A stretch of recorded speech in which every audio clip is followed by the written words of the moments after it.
are you a resident here? Do you She's mind? a resident. She does work with headwaters protectors. Do you mind being on And camera? She just gave us some breakfast sandwiches and bananas to give to folks. And how does this make you feel being fenced in here?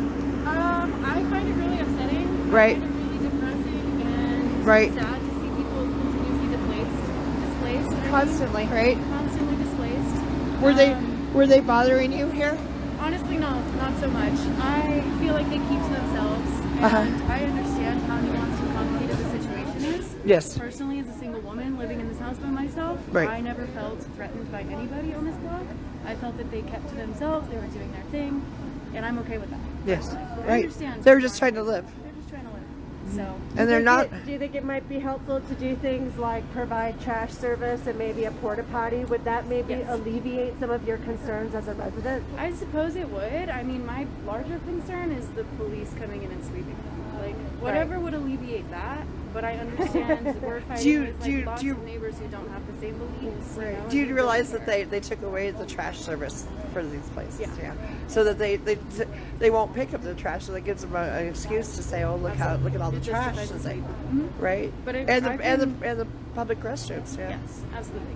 I've been here since most of this camp movement moved in, and a lot of residents in this building are screaming out the window, yelling at them to leave, stuff like that. So I don't really know what the solution is in getting your neighbors on your side to be okay with what's happening. I in the think neighborhood. And it's, I- this is a really good conversation because I think it's a matter of like yourself, someone who has a greater understanding, talking to neighbors and saying, "Hey, I'm your neighbor. We live on the same block and we have the same issues." Yeah. And I think that we can build on commonalities. So most people can agree that no one should have to live in a tent, and that no one should have to pee or poop outside, and that people need trash services. So if we can at least agree to those things, then we can actually start talking about solutions, right? So their concerns are the same as your concerns, are the same as my concerns. And so if the city has a responsibility for taking care of residents, why aren't they meeting all of our concerns, right? And so then we put the responsibility back on who is the actual responsible party, which is the city, who has the responsibility of taking care of all residents. So rather than fighting amongst each other, right, because you don't have the ability to change this, they don't have the ability to change this, I don't have the ability to change this, the city actually could manage this, right? We have 40 million to be money, right, that's supposed to go to homeless services. So then why can't we provide the services that are going to keep people safe and sanitary until we build housing, right? That's what we want. We want people moving into housing. That's what these people in this building want. They don't want people on the street. They want Right. people in housing. Absolutely. So as we move towards building more housing, what can we do in the interim? We can provide trash services. We can provide porta potties. We can remediate most of the issues that housed residents and businesses have if we all decide that we want to. So then it's about neighbors getting together and saying, "Hey, why isn't our city meeting our concerns? This sweeping people doesn't work because you know what? They swept them and they came back to the same block, and now we have the same issue again." I've seen it so many times. Right? Right. So having these conversations with your neighbors is huge because public opinion has to change. Yeah.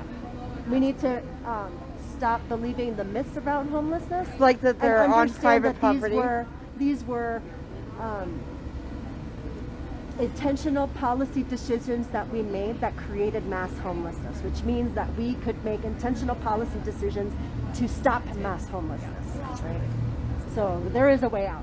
Yeah. Well, thank you. Thank you so much. Thank you really for talking appreciate about you it. Yeah. coming out and donating. I have a question. and the conversation. I have a question. This Treeline Fencing, was that put up by the apartment building? No. No. It wasn't. Yes? I'm No, sorry. the orange. No, the orange. The orange. Yes, I believe. Well, Yes. Actually, I don't know. I don't know the answer. Because to that that's- question. I felt it maybe was put up by The residents of the this. residents right here. I think it was. Or the building themselves. I'm not sure. You can. I'm not sure who put it You up, can but- report that. That's an ordinance violation, Okay. same as the camping ban. Okay. Yes. You can call Perfect. 311 and Because say they that don't. there's an They don't. ordinance They don't have a violation and permit to report put it. that fence up. I see. And the only I reason. wasn't sure where The that only was. reason they put that fencing up was to keep people from That camping. fencing is supposed to be used only for very specific purposes, and they're meant to be temporary. Right. So that fencing is meant to be used for, like, example, if all your grass is gone and you're reseeding the grass and you need people to Protect stay it. off of it for a period of time to let the grass grow, Mm-hmm. that is an acceptable reason to be using that kind of fencing for landscaping projects and Yeah. improving the property, right? Right. But Yeah. when it's just placed there so that people can exist, that's exactly what I that's said. not the purpose of that, That's right. or Yeah. that's not the legal purpose of that. Exactly. But that's what their thank you purpose guys is. for doing Thank that. Yeah, you. yeah, Thank thank you you so so much. What you do. Yes. You too. And thank you for thank you for your work too and your, it's awesome. Have a good day.